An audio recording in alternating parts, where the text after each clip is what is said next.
Marvel is back, and by the looks of Marvel Cosmic Invasion, what more could you want? Let's find out if you should complete or delete.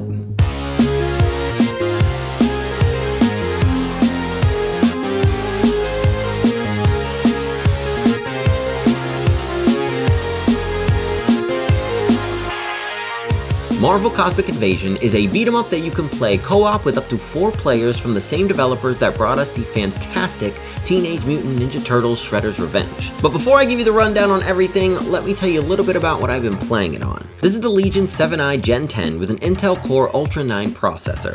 It's got an RTX 5070, 32 gigs of RAM with a 16-inch OLED display, so every pixel is crystal clear. Okay, let's get into it.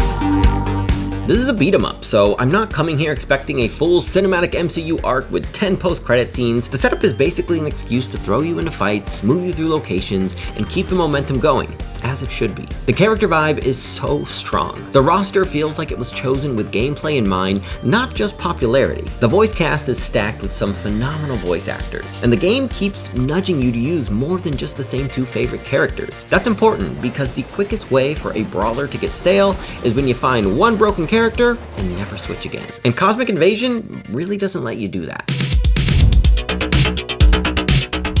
You're constantly switching between 2 characters while you play. It's not just pick your main and stick with it. The game wants you rotating, experimenting, and building your own little duo that covers each other's weaknesses.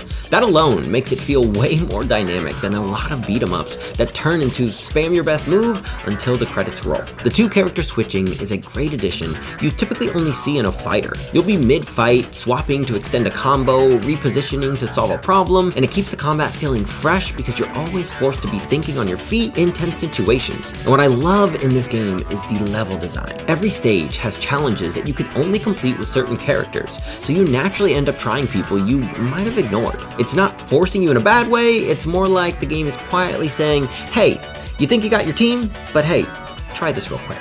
That's such a smart approach, because it does 2 things. First, it makes the roster matter by needing to use specific characters for challenges and combining abilities for different enemy types. And second, it makes replaying levels feel way less repetitive because you can use different characters to change the dynamic of the gameplay, making it a lot longer before a level will start to feel stale. The game just feels so good to play. Inputs feel tight, hits land clean, movement feels fluid, and you can tell a lot of attention to detail went into every animation so everything looks smooth without feeling sluggish. Let's talk about the pixel art and animation for a second because, wow, it is beautiful. The pixel art is so clean, colorful, and packed with personality, but the real standout is the animation.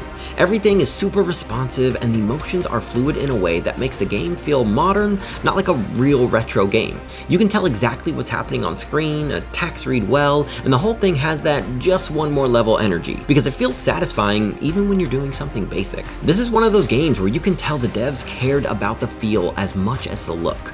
Where a lot of games like this play it safe, they kept giving us unique level design time and time again, with some amazing locations that are a treat for the eyes. Better than rations. Now, like all games, it's not perfect. My biggest issue so far is co-op, because when it's working, it's amazing, and it's the main way I always want to play this game. But I ran into a problem where the second player would get disconnected pretty frequently, and that's the one thing you really don't want in a co-op beat-em-up, because this genre is built on momentum. And if you're in the middle of a run and your friend gets booted, it kills the vibe instantly. And I'm not saying it happens every time, but it happened enough to stand out. If they patch that up, it's a non-issue. If they don't, it's going to be a thing people remember, including myself. So what do we think? Complete or delete?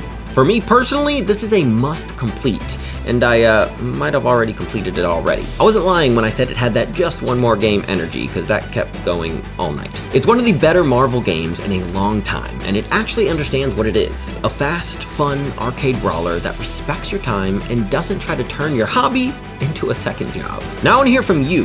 Who's been your go-to duo so far, and who surprised you the most? And if you're playing co-op, have you had any disconnect issues too, or is it just me?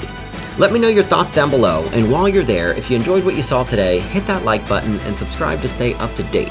And if you want to learn more about the Legion 7i, check out the link in our description. Until next time.